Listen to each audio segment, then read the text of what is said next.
Napatunayan nga po mga idol na kahit gaano kaganda ang nilalaro ng Boston Celtics sa nakalipas na laban, hindi pa rin naman nila kayang makipagsabayan kontra sa mga legit na contender. Napaka-inconsistent ng team since masyado silang umaasa sa mainit na shooting at kapag hindi nila ito nagagawa, siguradong matatalo sila.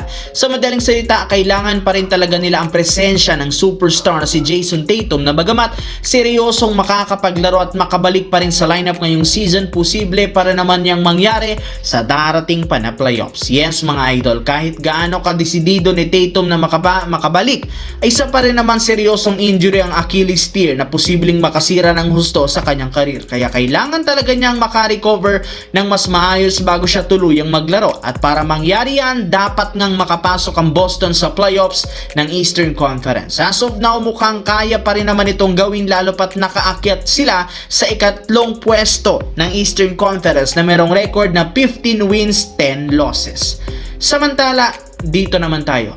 Bagamat man nahirapan ng Lakers sa umpisa ng laban kontra sa Phoenix Suns matapos silang kamuntikan pang mag-choke o ma-choke ang 20-point lead sa last quarter, nagawa para naman nila ditong makuha ang panalo sa score na 116-114 sa pangunguna ni Luka Doncic na nagtala ng 29 points, DeAndre Ayton 20 points, 13 rebounds at si LeBron James na merong 26 points kasama na ang crucial free throws para maselyuhan ang panalo sa muntikan pang pag-choke. Pero ang tunay nga talagang nagpapanalo dito ay si Jared Vanderbilt na merong 7 points, 7 rebounds, 2 steals kasama na ang kanyang hustle plays para magkaroon sila ng 24-0 scoring run sa huling minuto at unang mga minuto ng fourth quarter. Siya nga mismo ang dahilan bakit bigla na lang lumakas ang depensa ng team.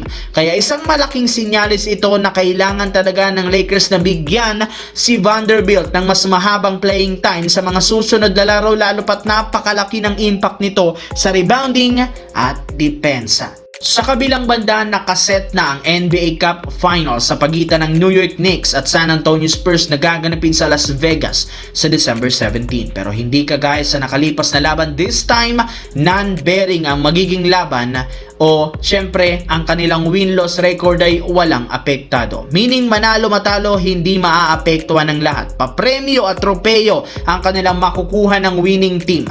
At bago pa magsimula, may ilang mga analyst ang nagsabi kahit man parehong malakas ang Knicks at Spurs ay mas malaki pa rin ang tsansa na manalo dito ng San Antonio dahil mas malaki ang hawak nilang momentum matapos nilang talunin ng defending champions na Oklahoma City Thunder. Alam nga ninyo kung gaano kalakas ang lineup ng OKC at sa pagtalo nila dito napatunayan ng Spurs kung gaano sila kalakas bilang isang kupunan, lalo na ang depensa sa pangunguna ni Victor Wembanyama. Mas nag-improve ang kanilang shot making at decision making na rason bakit sila ang fan favorite na manalo sa NBA Cup.